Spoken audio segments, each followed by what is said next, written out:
বন্ধুরা, এর আগের ভিডিওতে তোমাদের বলেছিলাম যে কলেজে ভর্তি হয়ে যাওয়ার জন্য যারা ফার্স্ট মেরিট লিস্টে নাম উঠেছিল, ভর্তি হয়েছিল, তারপর সেকেন্ড মেরিট লিস্টে যে আপগ্রেডেশন সাকসেসফুল হওয়ার পর অনেকে ভর্তি হয়েছে। তাদের ফিজিক্যাল ভেরিফিকেশন কিন্তু রয়েছে অবশ্যই তোমাদের 31শে জুলাই থেকে 6 আগস্ট অবধি।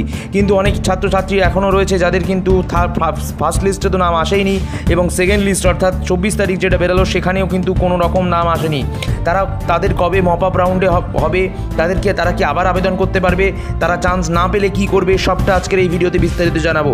ভিডিওটা প্রথম থেকে শেষ অবধি স্কিপ না করে দেখতে থাকবে। যাদের ভিডিওটি ভালো লাগবে অবশ্যই একটি লাইক করে দেবে। চ্যানেলে প্রথম হলে চ্যানেলটিকে সাবস্ক্রাইব করে পাশে নোটিফিকেশন বেল আইকনে প্রেস করে অল অপশানে ক্লিক করে দেবে।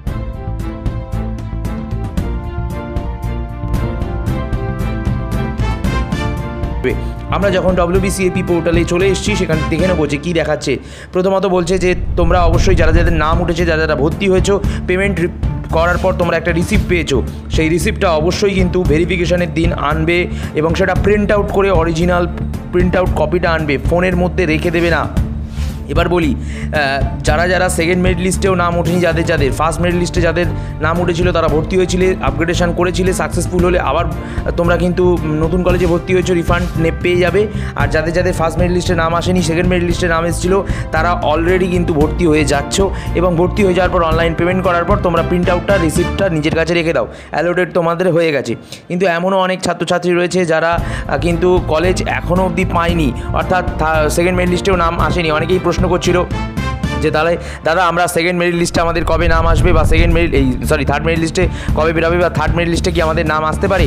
দেখো বন্ধুরা, থার্ড মেরিট লিস্ট তোমাদের জন্য বেরোবে, কিন্তু থার্ড মেরিট লিস্ট এর আগে মপ আপ রাউন্ড হবে। মপ আপ রাউন্ড বলে যেটাকে বলা হয়, মপ আপ রাউন্ড জুড়ে রাজ্য জুড়ে শিক্ষা প্রতিষ্ঠান ভিত্তিক কোর্স বা প্রোগ্রাম ভিত্তিক শূন্যপদের তালিকা প্রকাশ করা হবে, এবং সেটা ফার্স্ট ফেজ, অর্থাৎ আবার ফার্স্ট ফেজ বেরোবে সেটা 8ই আগস্ট, মানে 8 তারিখ থেকে আবার 17ই আগস্টের মধ্যে তোমরা কিন্তু আবার আবেদন করতে পারবে, নতুন করে আবেদন করতে পারবে, নতুন করে কলেজ প্রেফারেন্স সাজাতে পারবে যাদের নাম আসেনি। আর যারা নতুন করে এখনও কলেজ ফর্ম ফিল আপ করোনি, তারা আবার নতুন করে 8 তারিখ থেকে 17ই আগস্ট পর্যন্ত, 8ই আগস্ট থেকে 17ই আগস্ট পর্যন্ত তোমাদের কিন্তু ভর্তি হবে মপ আপ রাউন্ডের। আর মপ আপ রাউন্ডের যে মেরিট লিস্ট বা মেধা তালিকা প্রকাশ, সেটা কিন্তু হচ্ছে 20 আগস্ট।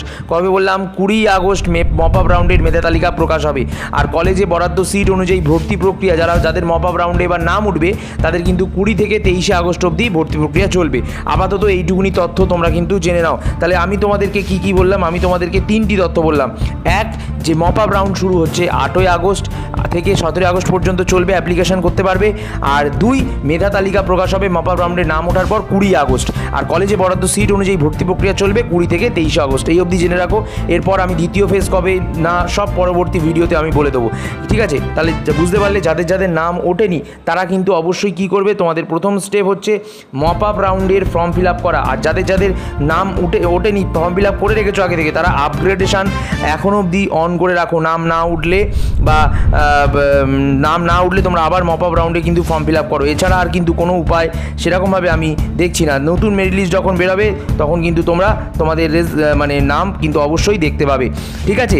আর অবশ্যই তোমাদের বলতে চাই যে ছাত্রছাত্রীরা কমেন্টে প্রশ্ন করেছে, বলছে যে স্যার বলছি আমি দ্বিতীয় মেরিট লিস্টে নাম এসেছে কিন্তু পছন্দের কলেজ আসেনি, কি করব? তুমি আপগ্রেডেশন অন করে রাখো। অনেকে বলছে সাবজেক্ট নিয়ে একটা ভিডিও বানাও দাদা।